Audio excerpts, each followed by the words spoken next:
যেখানে গুলি চলেছে জগদ্দল থানা থেকে 20 মিটার দূরে, 20 থেকে 25 মিটার হবে ফিতে মাপলে। এই থানার পিছনে মদের ঠেক চলে, থানার পিছনে জুয়ার ঠেক চলে। এই যে তিনসুতিয়া লাইন থেকে নিয়ে JJI jute mill line, Anglo India jute mill লাইনে হিরোইন বিক্রি কেন্দ্র করে সোমনাথ শ্যামের আর পার্থভৌমিকের লোকেরা চালায়। যারা প্রিয়ঙ্কু পাণ্ডের উপরে গুলি চালিয়েছিল তারা আজকে এই অশোক সাহের উপরে গুলি চালিয়েছে। সব থেকে বড় ব্যাপার, প্রকাশ্যে একদম রোডের উপরে, ঘোষপাড়া রোডের উপরে এই খুনটা 5 থেকে 6 রাউন্ড গুলি চলে যায়। বোমা পাওয়া গেছে, বম ব্লাস্ট হলে আরো 2-4-5 জন মরত। চায়ের আড্ডায় চলল বুলেট, আর সেই গুলিতে নিহত হয়েছেন তৃণমূলের প্রাক্তন ওয়ার্ড সভাপতি অশোক সাউ। দোকানে ঢুকে গুলি চালায় বেপরোয়া দুষ্কৃতীরা, এলোপাথারি বোমাও ছোড়ার অভিযোগ স্থানীয়দের। যখন নৈহাটিতে ভোট গ্রহণ চলছে, 13 কোম্পানি কেন্দ্রীয় বাহিনী, বাড়তি পুলিশ মোতায়েন রয়েছে, সেই সময় ভাটপাড়ায় গুলি চলল, আর গুলিতে নিহত তৃণমূলের প্রাক্তন ওয়ার্ড সভাপতি অশোক সাউ।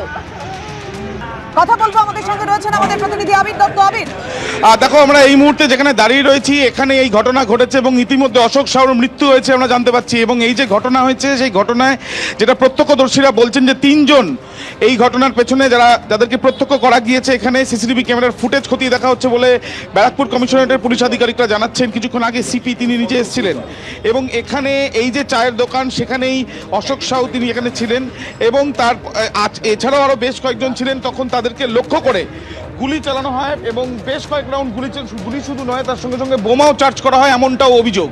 ইতিমধ্যে দেখা যাচ্ছে লণ্ডভণ্ড পরিস্থিতি, পুলিশের তরফ থেকে এই জায়গাটিকে ঘিরে রাখা হয়েছে। এখন প্রশ্ন হচ্ছে যে এই ঘটনার পেছনে কে বা কারা রয়েছে, এবং এখনো পর্যন্ত যদিও পুলিশ কাউকে গ্রেপ্তার করতে না পারলেও বিষয়টি খতিয়ে দেখা হচ্ছে, সিসিটিভি ক্যামেরার ফুটেজ খতিয়ে দেখা হচ্ছে, তাদের তরফ থেকে জানানো হচ্ছে।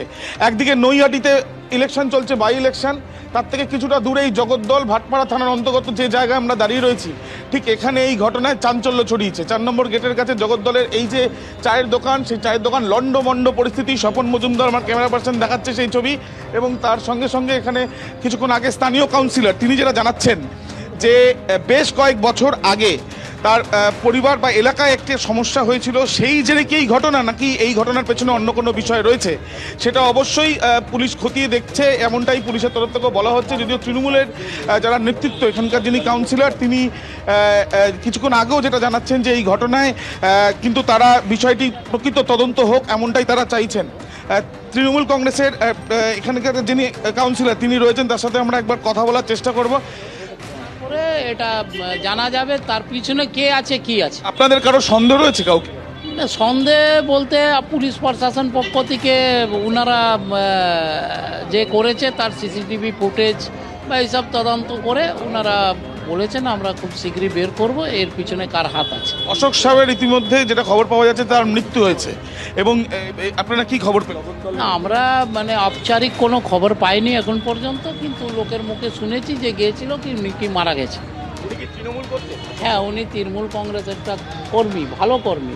এই গুলি চালানোর ঘটনা এর আগে আমরা বারবার করে দেখেছি দাদা, এর আগে আমরা বারবার করে দেখেছি যে ভাটপাড়া জগদ্দল অঞ্চলে গুলি চালানোর ঘটনা ঘটেছে, আবারও এই একই ঘটনা। তাহলে কি পরিস্থিতি বদল হয়নি? না, আপনারা তো তৃণমূল কংগ্রেস, আপনি তো কাউন্সিলর। খুবই বদল হয়ে গেছে। 2024-এর এমপি ইলেকশন করে আমাদের পার্থভৌমিক একটাই শপথ নিয়েছেন কি গুন্ডা রাজটা এখানে শেষ করব, আর প্রায় গুন্ডা রাজটা শেষ হয়ে গেল। তাহলে এই ধরনের গুলির ঘটনা, সেখানে একজনের মৃত্যু দিনের বেলা, সকালবেলা যখন লোক মুখ উঠে মুখ চান করে মুখ ধুয়ে এই সময় একটা গুলি চালানো হয়, বম চালানো হয়, এইটা ঘটনাটাকে আমরা মানতে পারছি না।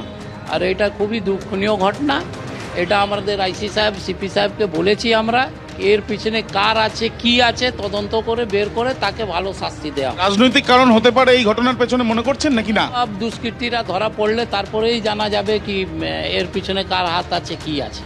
এর আগে আমরা দেখেছি যে ভাটপাড়া অঞ্চলে সেখানে বিজেপি নেতার গাড়িকে লক্ষ্য করে গুলি চালানোর ঘটনা, যে ঘটনা তদন্তবার ইতিমধ্যে এনআইএ নিয়েছে, এবং তারপর দেখা যাচ্ছে যে আজকে যখন নৈহাটিতে বাই ইলেকশন বা উপনির্বাচন চলছে, তার পাশেই জগদ্দল, যেটা ভাটপাড়া থানার অন্তর্গত যে জায়গা, সেই জায়গাতে চায়ের দোকানে দিনে দুপুরে এসে গুলি চালানোর ঘটনা, বোমাবাজির ঘটনা, এবং তাতে বেশ কয়েকজন আহত হয়েছেন বলে তৃণমূল কাউন্সিলর জানাচ্ছেন। একজনের মৃত্যু হয়েছে ইতিমধ্যে, এবং যার মৃত্যু হয়েছে তিনি এখানকার তৃণমূলের কর্মী, এমনটাই কিন্তু জানা যাচ্ছে।